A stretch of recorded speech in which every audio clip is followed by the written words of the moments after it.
The porcelain beads scattered across the classroom floor like broken promises as 17-year-old Connor Reeves crushed the last piece under his designer sneaker, his cruel laughter echoing off the walls while Miss Washington stood frozen, watching her dead mother's necklace destroyed before her eyes.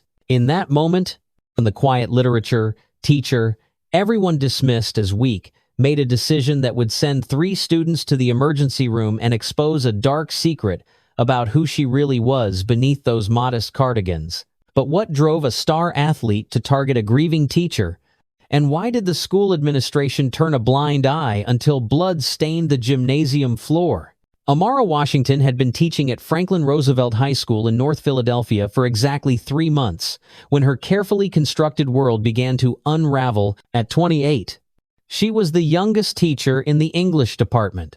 Her smooth, dark skin and natural hair twisted into professional locks, making her stand out among the predominantly white faculty. Students initially viewed her with curiosity. She wore simple blazers over flowing skirts, spoke with a gentle voice that never rose above conversational level, and had a habit of touching the antique necklace at her throat whenever she paused to think. The necklace was her anchor. 3 strands of cream-colored porcelain beads interwoven with delicate gold links, culminating in a vintage cameo pendant that depicted a proud African woman in profile. Her mother, Josephine, had worn it every day until pancreatic cancer stole her away 14 months ago. On her deathbed at Temple University Hospital, Josephine had pressed it into Amara's palm with trembling fingers. "This belonged to your great-grandmother," Josephine had whispered, her voice barely audible over the hum of machines. "She wore it the day she marched with Dr. King. It carries our strength. Baby girl, our history. Don't let anyone make you forget who you are." Amara had clasped it around her neck that day and hadn't removed it since. When she stood before her classroom, fingers unconsciously finding the smooth beads, she felt generations of Washington women standing with her. It helped her navigate the challenges of Franklin Roosevelt High, where budget cuts had created oversized classes, outdated textbooks, and a culture where athletic achievement trumped academic excellence. The school's pride and joy was Connor Reeves, a 6'3" senior whose basketball skills had scouts from Duke and North Carolina circling like hawks. With his father being a prominent city councilman and his mother a federal judge, Connor moved through the halls with the confidence of someone who'd never heard the word no. His sandy brown hair was always perfectly styled, his clothes expensive without trying too hard, and his smile could shift from charming to predatory in seconds. Connor ruled Franklin Roosevelt with 2 loyal lieutenants, Marcus Chen, whose parents owned a chain of upscale restaurants, served as Connor's enforcer. Despite being smaller in stature, his cruel intelligence made him more dangerous than his size suggested. Then there was Tyler Brooks, no relation to Amara, despite the similar surname, whose father's construction company had renovated half the school. Tyler's bulk and aggressive nature made him Connor's perfect muscle. The trinity of privilege had made an art form of tormenting those they deemed beneath them. Freshmen with scholarship badges, kids who couldn't afford the latest phones, teachers who drove older cars. All were fair game, but they were smart about it, careful to keep their cruelty just subtle enough to maintain plausible deniability. Amara first appeared on their radar during her 2nd week of teaching. She'd assigned Invisible Man by Ralph Ellison, hoping to spark discussions about identity and social invisibility. Connor had slouched in the back row, spinning a basketball on his finger while she spoke. "Mr. Reeves," she'd said quietly, "please put the ball away." He looked up with mock surprise. "Oh, were you talking? I couldn't hear you over all that Invisible Man stuff. Maybe you should speak up." "Miss, what was your name again?" The class had snickered, waiting to see how the new teacher would react. Amara had simply smiled, walked to Connor's desk, and held out her hand. When he'd reluctantly given her the ball, she'd said, "You're right. Mr. Reeves, let's talk about invisibility.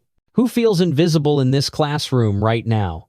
A girl in the front row, Maria Santos, had slowly raised her hand. Then another student, and another. Soon, half the class had their hands up while Connor's face darkened.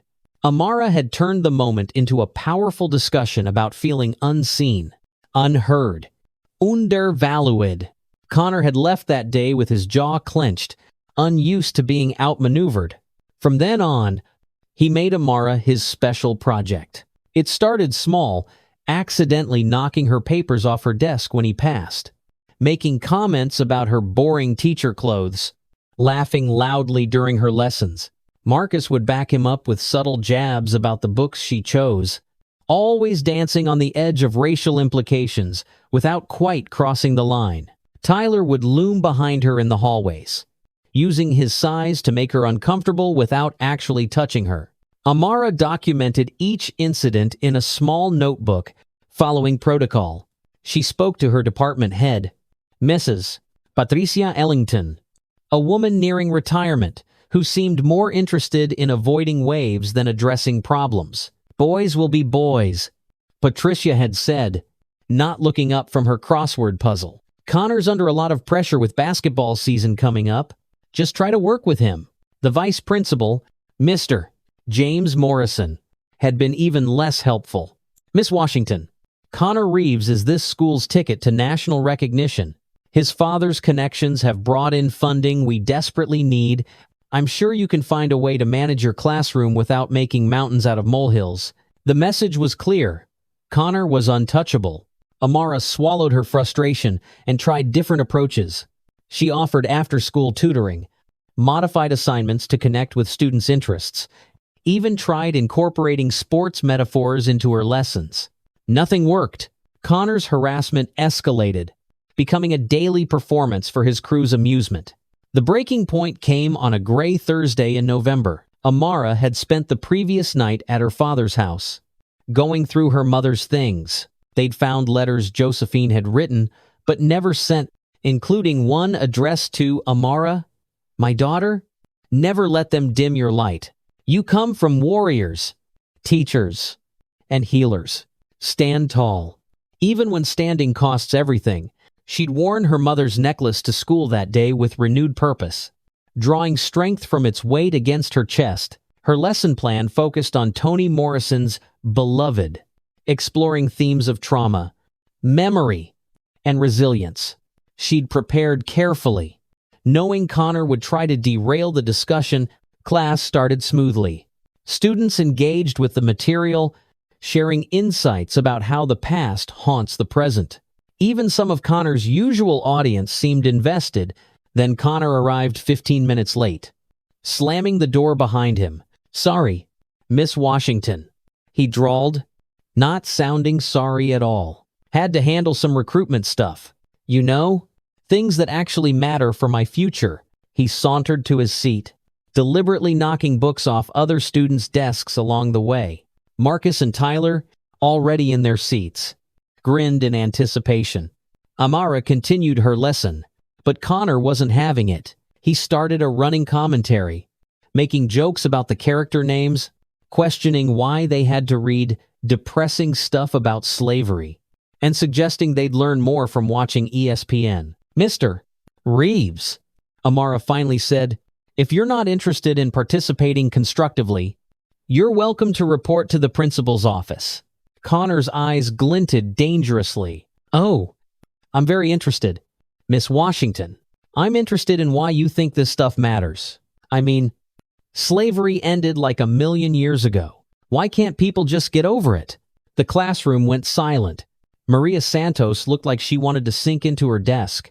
Deshaun Williams, one of the few other black students in the class, clenched his fists under his desk. Amara took a breath, touching her necklace reflexively. "That's actually an important question. Connor, would anyone like to address why understanding history?" "Is that another hand-me-down?" Connor interrupted, pointing at her necklace. "Like your car? And your shoes? Must be tough living on a teacher's salary. Maybe if you taught something useful, they'd pay you better." Marcus snickered. "Yeah? Like business or economics? Real subjects? Or coaching?" Tyler added, Coach Bradley makes bank with his championship bonuses. Amara felt heat rise in her chest, but kept her voice level. We're discussing literature.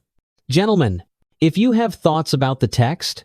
Connor stood up, his height making him tower over her even from across the room. You know what? Miss Washington, I'm tired of pretending your opinion matters. My dad says teachers like you are what's wrong with the system, always trying to make everything about race and feelings instead of success and achievement. Sit down. Mr. Reeves, Amara said firmly. Or what? Connor stepped closer. You'll write another little note in your little book? You think I don't know about your pathetic reports? Nobody cares. You're nobody here. That's when he saw it. A flicker of pain in her eyes when he said, nobody. Connor smiled, sensing weakness. That's it, isn't it? You're nobody. Probably why you wear that ugly necklace every day. Trying to pretend you're somebody special when you're just another diversity hire who... That's enough, Amara said sharply. Principal's office. Now, Connor laughed. Make me. The challenge hung in the air. Other students shifted uncomfortably, some pulling out phones to record what seemed like an inevitable confrontation. Amara stood straighter, her hand dropping from her necklace. I won't ask again. Mr. Reeves, leave my classroom. Connor moved faster than she expected. In 2 strides, he was at her desk, sweeping his arm across it. Papers flew everywhere. Her coffee mug shattered on the floor, and her lesson plan book landed in the spreading puddle of liquid. But that wasn't what made her freeze. Her mother's memorial card, which she kept tucked in her plan book, landed face up in the coffee. Josephine Washington's smiling face stared up from the soaked paper, the edges already curling. Oops, Connor said with false innocence. Guess you'll have to clean that up, unless that's somebody else's job too? Amara dropped to her knees, trying to save the card. Her hands shook as she lifted the sodden paper. Behind her, she heard Connor's voice, cruel and mocking. Look at her, on her knees where she belongs. This is what happens when they let anyone teach. Standards just drop through the floor. Something inside Amara snapped. But before she could respond, Connor noticed her necklace had swung forward as she knelt, dangling vulnerably. You know what, he said. I'm sick of looking at that tacky thing every day. His hand shot out, grabbing the necklace. Amara looked up in shock, her hand flying to her throat. Don't. But Connor yanked hard. The old clasp, weakened by years of wear, gave way instantly. The necklace came apart in his hand, beads scattering across the floor like pearls before swine.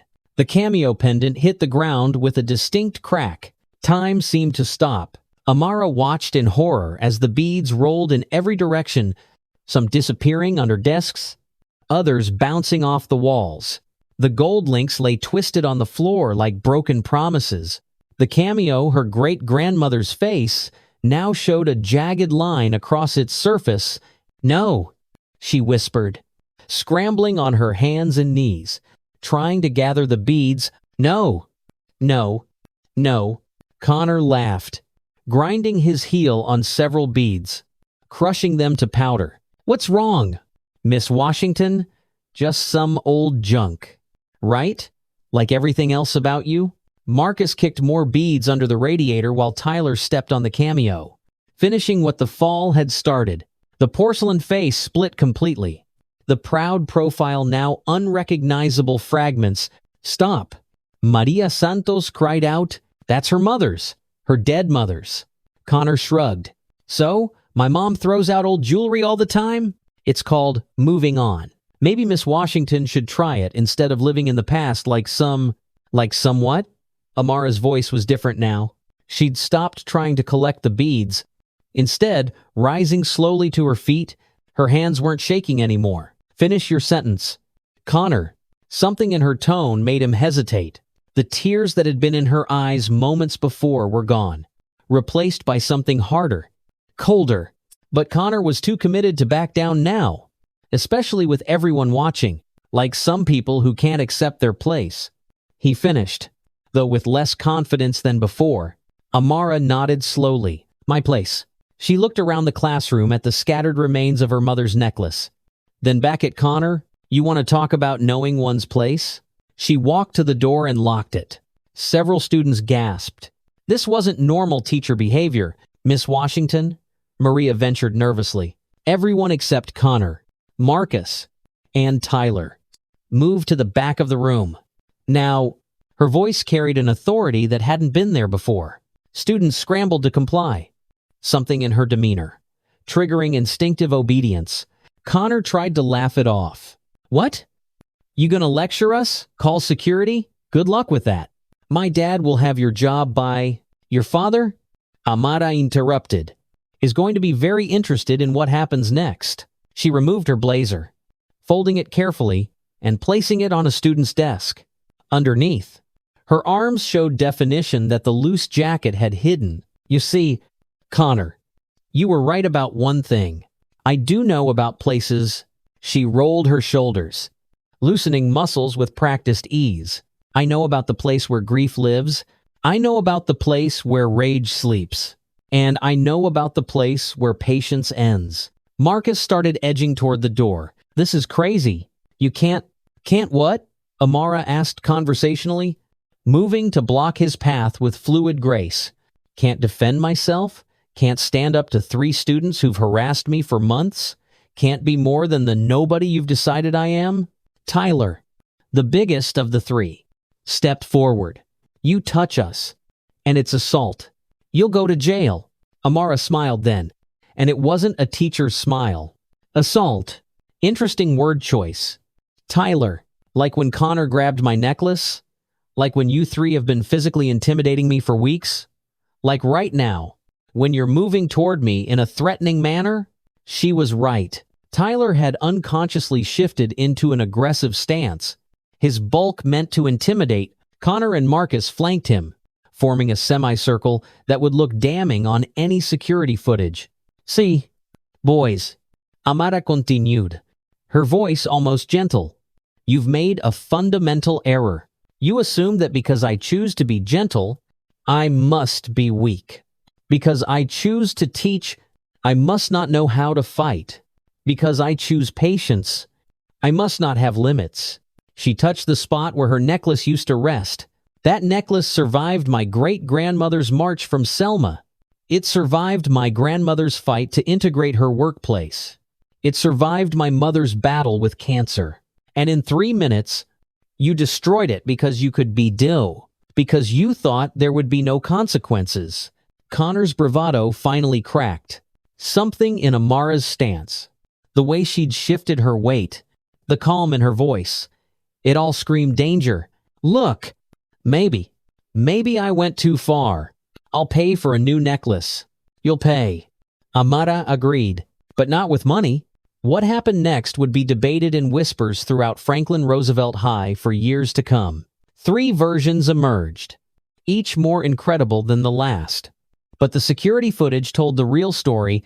The security camera captured Tyler lunging first, his football-trained muscles coiling as he reached for Amara with hands meant to grab and control. But Amara wasn't there anymore. She'd shifted her weight, pivoted on her back foot, and used Tyler's own momentum against him. Her hands found his wrist and shoulder, and suddenly 220 pounds of teenage athlete was airborne. Flying over her hip in a perfect ogoshi throw, Tyler hit the floor hard. The impact knocking the wind out of him completely.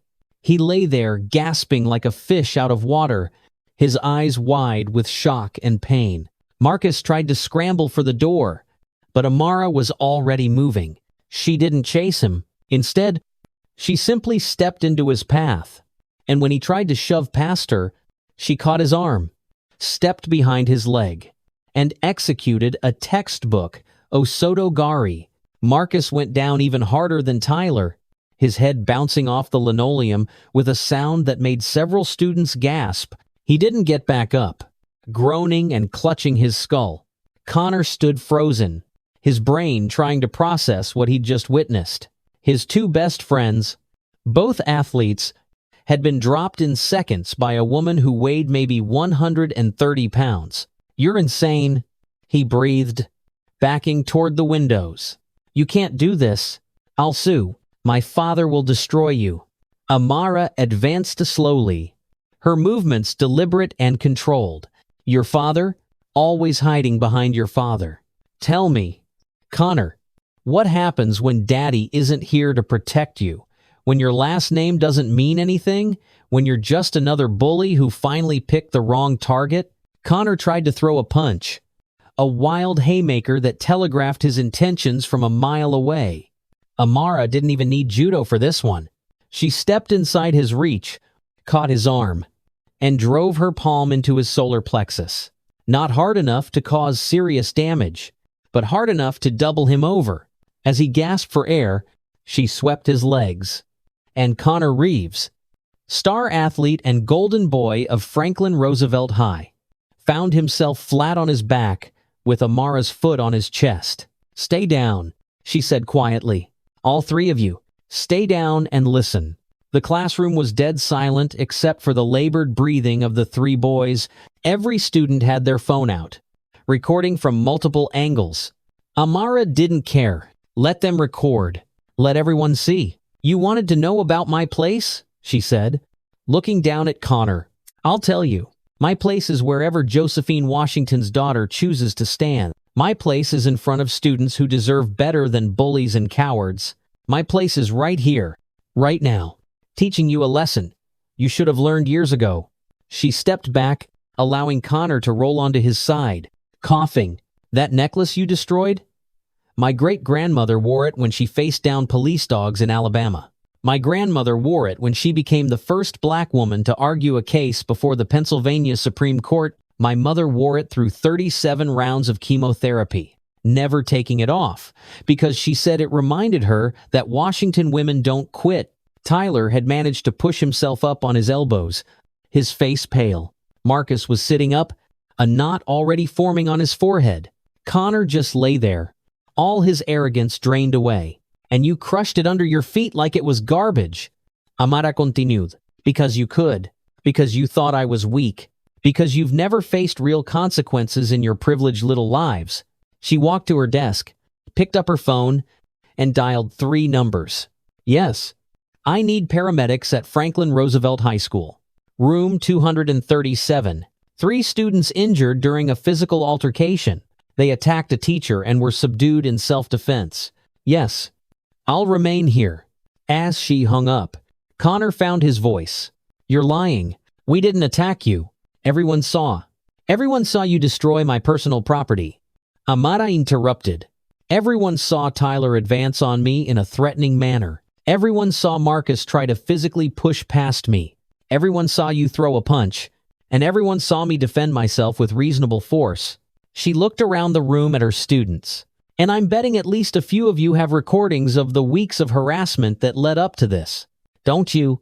Maria Santos nodded shakily. "I've been recording them bullying you for weeks."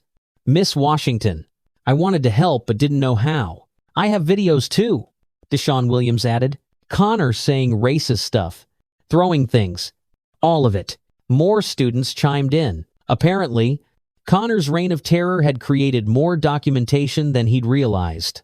Every cruel comment, every act of intimidation, every moment of harassment had been captured by students who'd been waiting for someone, anyone, to finally stand up to him. The door handle rattled. "Miss Washington, open this door immediately." Principal Morrison's voice boomed from the hallway. Amara walked calmly to the door and unlocked it. Morrison burst in, followed by 2 security guards and the school nurse. He took in the scene. 3 star athletes on the floor. Amara standing calmly in the center. Students filming everything, and his face went through several shades of red. "What have you done?" he sputtered. "Defended myself." Amara replied simply, "These 3 students destroyed my personal property and then physically threatened me. I used reasonable force to subdue them until authorities could arrive." "Reasonable force? You're a teacher. You can't just—" "Can't what?" Amara's voice cut through his bluster. "Can't defend myself against assault? Can't refuse to be victimized? Or is it that I can't touch your precious moneymakers?" Morrison's mouth opened and closed like a fish. Behind him, paramedics were arriving, checking on the three boys. Tyler had a possible concussion from the throw. Marcus definitely had a concussion from his fall. Connor seemed to be just bruised, physically and egotistically. "You're suspended?" Morrison finally managed. "Pending investigation. This is unprecedented." Amara nodded. "I agree. A teacher defending herself against 3 attacking students is unprecedented at this school. Usually, you just let them drive us out. Well, not this time." As the paramedics loaded the boys onto gurneys, Connor's parents arrived. Richard Reeves, city councilman, burst through the door like an avenging angel in an expensive suit. His wife, Judge Catherine Reeves, followed with the cold precision of someone used to commanding courtrooms.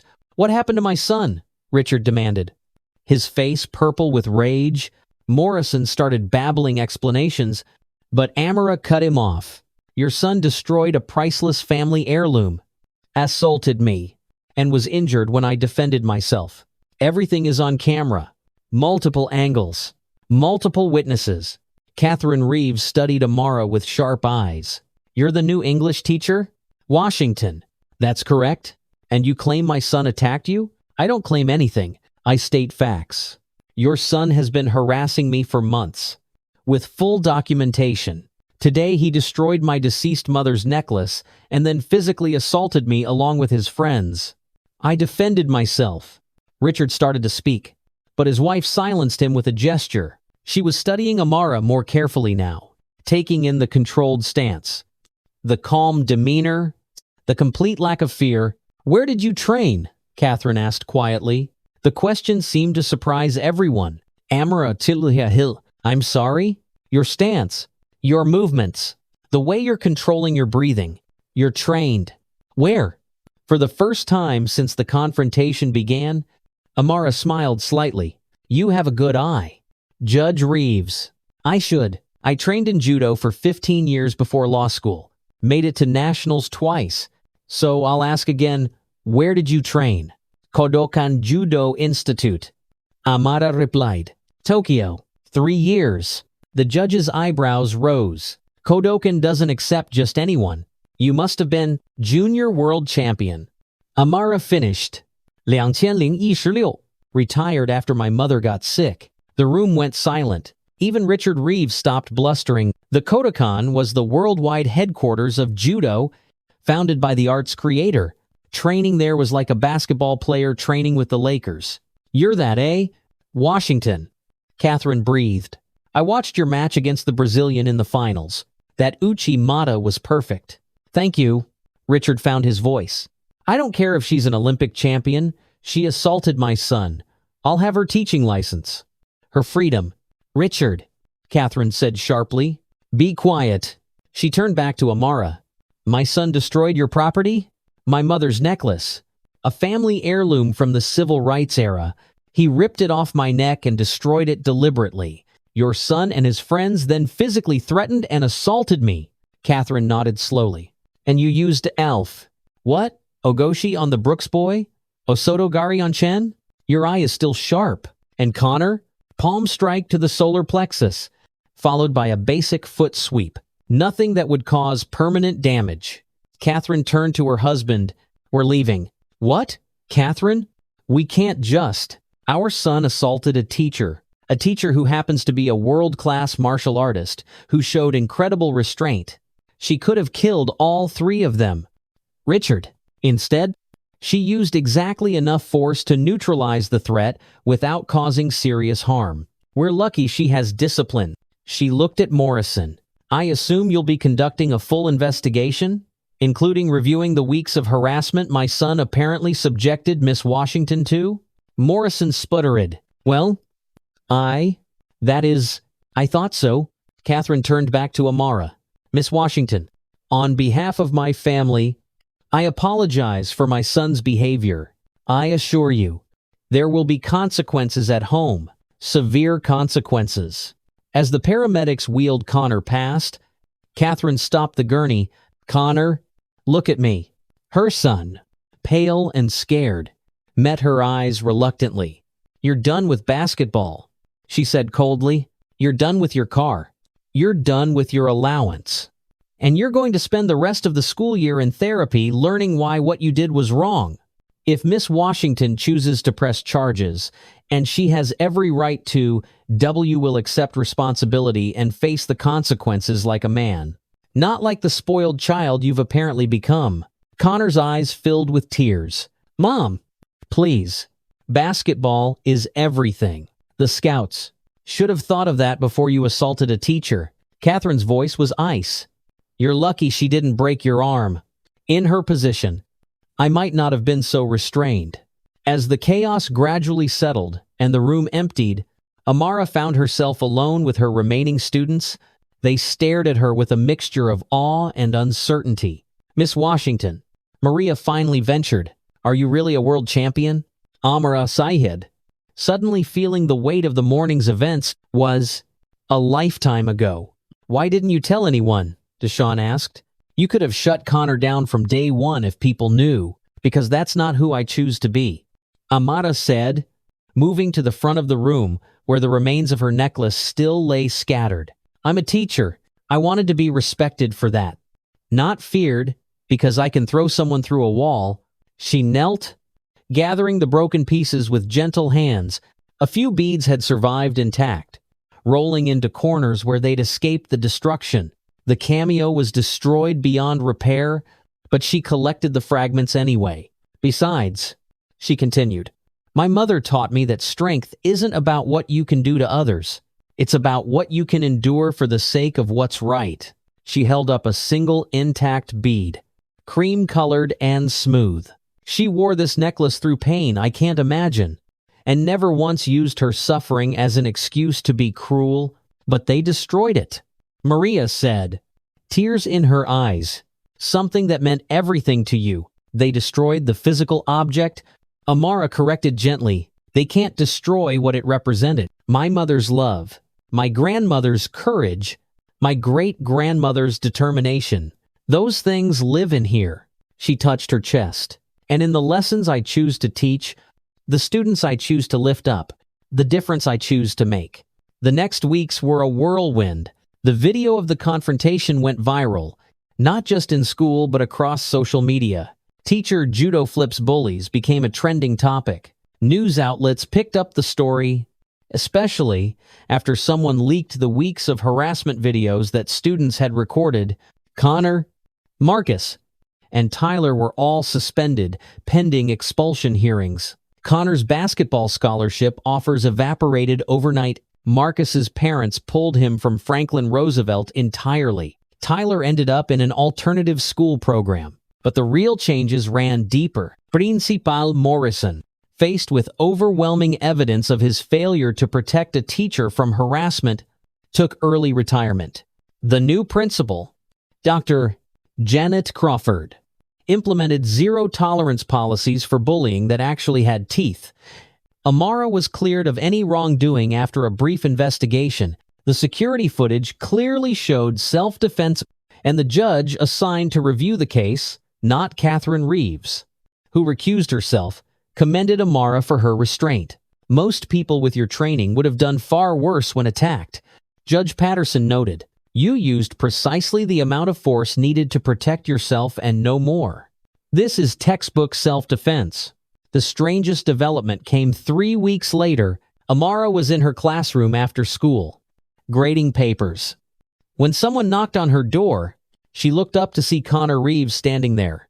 But he looked nothing like the arrogant boy who'd terrorized her classroom. He was wearing simple clothes instead of designer brands, his hair unstyled, his eyes downcast. "Miss Washington, can I come in?" She studied him for a long moment, then nodded. "5 minutes?" Connor entered hesitantly, clutching something in his hands. "I wanted to. I know I can't fix what I did, but I wanted to give you this." He held out a small jewelry box. Inside was a necklace, not a replica of her mother's Alti Day, but something different. A simple gold chain with a pendant that held a single cream-colored bead, one of the surviving pieces from the original necklace. now set in a protective gold frame. My mom helped me find a jeweler, Connor explained, his voice barely above a whisper. We gave him all the pieces we could find. He said this was the only bead that wasn't cracked. I know it's not the same. I know it can't replace what I destroyed. But I thought, maybe. Amara took the box, examining the pendant. The bead gleamed softly in its new setting, preserved and protected. Why? She asked simply. Connor swallowed hard. Because I've been talking to someone, a therapist, about why I act the way I do, about how I've been using my privilege like a weapon, about how I've been so scared of not being special that I made everyone else feel small. He met her eyes for the first time. You could have hurt me badly. My mom showed me videos of your competitions. You could have broken bones, caused permanent damage. But you didn't. You stopped me without destroying me. That's real strength. The kind I never had. And now I'm trying to learn. I'm volunteering at the community center, tutoring kids who remind me of the students I used to torment. I'm in therapy twice a week. I'm trying to become someone who deserves a second chance. Even if I never get one. Amara was quiet for a long moment. Then she took the pendant from the box and held it up to the light. My mother used to say that broken things can become beautiful if we're willing to see them differently. This bead survived because it was strong, but it's more beautiful now because it tells a story about destruction and preservation, about cruelty and kindness, about who we choose to become after our worst moments. She looked at Connor. I'll wear this. Not because I forgive you. That's a journey you'll have to earn. But because I believe people can change, and because my mother would want me to leave room for redemption. Connor's eyes filled with tears. Thank you, he whispered. I know I don't deserve. No? Amara interrupted. You don't. But grace isn't about what we deserve. It's about what we choose to offer anyway. Now go. Keep doing the work. Maybe someday you'll be the man your mother hopes you can be. After Connor left, Amara fastened the new necklace around her throat. It felt different, lighter than her mother's. Simpler. But as she touched the preserved bead, she felt a connection stretching back through generations of Washington women who had faced worse and chosen better. The story could have ended there. But life is rarely so neat. 6 months later, Amara was teaching a new class, wearing her transformed necklace, when Maria Santos raised her hand. Miss Washington, I've been thinking about what you said, about strength being what we endure for what's right. But what if enduring isn't enough? What if sometimes we need to fight? Amara smiled. Then we fight. Maria. But we fight with wisdom. We fight with purpose. We fight with restraint. And when the fighting's done, we teach others that real strength isn't about domination. It's about knowing when to stand firm, when to be flexible, and when to transform what's broken into something new. She touched her necklace, feeling the smooth bead that had survived so much. My mother gave me this necklace for strength, but the real gift was teaching me that strength comes in many forms. Sometimes it's the courage to speak truth to power. Sometimes it's the patience to endure injustice while working for change. And sometimes, just sometimes, it's the wisdom to know when someone needs to be shown the floor. The class laughed, and Amara continued her lesson. Outside her window, she could see Connor working with elementary school students in the courtyard, part of his community service. He was patient with them, kind, even, showing none of his former arrogance. People could change, she reflected. Not always, not easily, but sometimes. That night, Amara lit a candle for her mother and placed the broken pieces of the original cameo in a small memorial box she kept on her dresser. I used your strength today, Mama, she whispered. Used it to teach, to protect, to transform, just like you taught me. The bead on her new necklace caught the candlelight, glowing softly. It was different now. Yes, but perhaps that was the point. Nothing stays the same forever. Not necklaces, not people, not even grief. The trick was learning how to honor what was while embracing what could be. Amara Washington continued teaching at Franklin Roosevelt High, wearing her transformed necklace every day. Students whispered about the quiet English teacher who could throw football players like rag dolls but chose to teach poetry instead. Some came to her for protection from bullies. Others came for wisdom about finding their own strength. She helped them all, teaching them that real power wasn't about what you could do to others, but what you could do for them. And somewhere in Philadelphia, 3 young men were learning that lesson too, each in their own way. Each carrying the memory of the day, they broke something precious and discovered that some teachers educate with more than just words. The necklace had been destroyed, but its legacy lived on desks, not in porcelain and gold, but in transformed lives and second chances, in strength chosen and wisdom earned. That was Josephine Washington's true gift to her daughter. Not a necklace, but the knowledge of how to turn breaking into building, how to transform cruelty into compassion, and how to wear your history not as a burden, but as a beacon for others finding their way through darkness into light. The bead that survived now caught the light differently in its golden setting. A reminder that sometimes we must be broken to become beautiful, and sometimes we must fight to teach peace.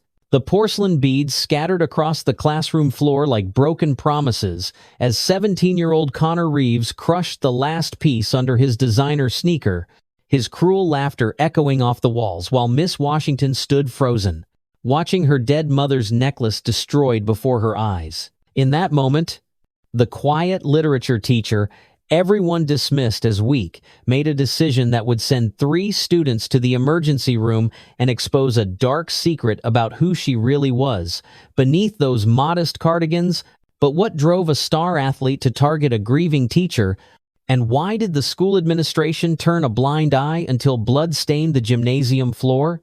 Before we dive deeper into this incredible story of loss, redemption, and hidden strength, I want to take a moment to thank each of you for being here. Your support through likes and comments doesn't just help these stories reach more people who need to hear them, it creates a community where we can share our own experiences with bullying, grief, and finding our inner strength. If this story touches your heart or reminds you of your own journey, please consider hitting that thanks button below.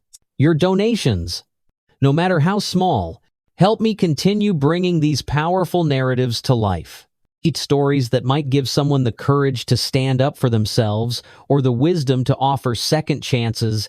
Every contribution goes directly into researching and crafting more content that speaks to the battles we all face. Now, let me tell you about Amara Washington, a woman whose greatest strength wasn't in her world champion judo skills, but in knowing when to use them and when to choose grace instead.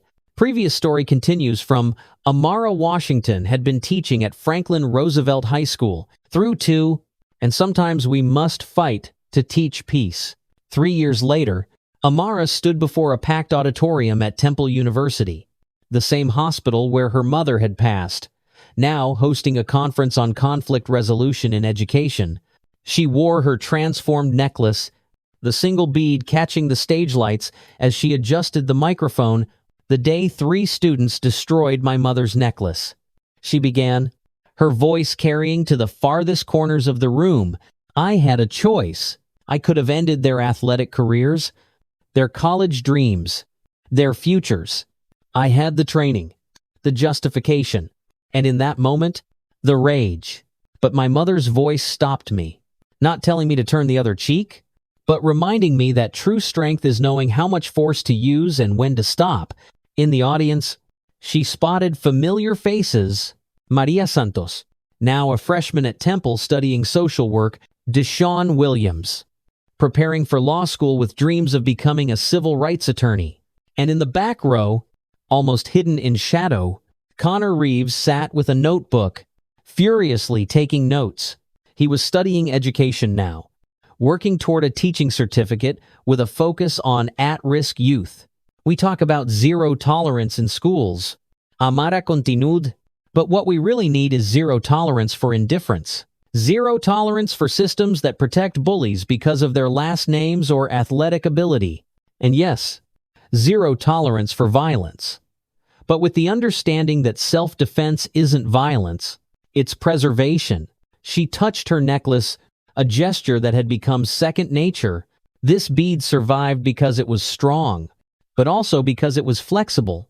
It rolled away from the destruction, found safety in a corner, and waited to be discovered again. That's what we must teach our children, not just to be strong, but to be adaptable, not just to fight, but to know when fighting serves justice and when it only serves ego. After her speech, a young woman approached her, clutching a worn notebook. "Miss Washington, I'm starting my student teaching next month, and I'm terrified. What if I get students like Connor was? What if they see me as weak?" Amara smiled, recognizing the fear in the young woman's eyes. "Then you remember that strength isn't about what they see. It's about what you know. Know your worth, know your boundaries, know your power, and know when to use each one." She pulled out a business card. "Call me when you start. I mentor new teachers now, especially those who look like us, who face challenges others don't understand. We're building a network, LAD, teachers who've been tested and refuse to break." As the conference ended, Connor approached hesitantly. He'd filled out since high school, his face showing maturity that comes from hard-earned wisdom. "Miss Washington, I wanted to thank you for letting me attend. I know I don't deserve." "Connor," she interrupted gently, "you're here because you earned it. Your work with troubled youth, your advocacy against bullying, your testimony at school board meetings about reforming disciplinary systems, that's not about deserving, that's about becoming." He nodded, swallowing hard. "I start student teaching next semester. Inner city Philadelphia. The kids I used to mock and torment." He met her eyes. "I'm scared I'll face someone like I used to be." "Then you'll handle it with the wisdom your pain taught you," Amara said simply. "Every bully is a broken person breaking others. You understand that now? Use it." As she walked to her car, Amara reflected on the strange paths life carved. The three boys who'd attacked her had each found their own redemption. Marcus Chen worked with an anti-bullying organization, using his story to show other privileged kids how quickly superiority could become shame. Tyler Brooks had become a physical therapist, helping young athletes recover from injuries while teaching them humility and respect. And Connor had perhaps traveled the farthest, from destroyer to protector, from bully to advocate. The setting sun caught the gold setting of her pendant, making it glow like a tiny beacon. Tomorrow, she'd be back in her classroom, facing new challenges, new students, new tests of her patience and resolve. But she'd meet them all with the same truth her mother had taught her. Real strength wasn't in the fist, but in the heart. Not in domination, but in determination. Not in breaking others, but in refusing to be broken yourself. Some stories end with victories, others with lessons. This one ended with both. A bead that survived destruction to become something more beautiful. Three young men who learned that actions have consequences, and consequences can become catalysts. And a teacher who proved that sometimes the greatest education happens when we show students not just what we know, but who we truly are underneath our careful facades. In schools across Philadelphia, whispers still circulated about the English teacher who could have destroyed three boys but chose to transform them instead. New teachers sought her out for guidance. Former bullies approached her for wisdom about redemption. And always, she touched that single bead at her throat, a reminder that what survives isn't always what was strongest, but what was willing to become something new.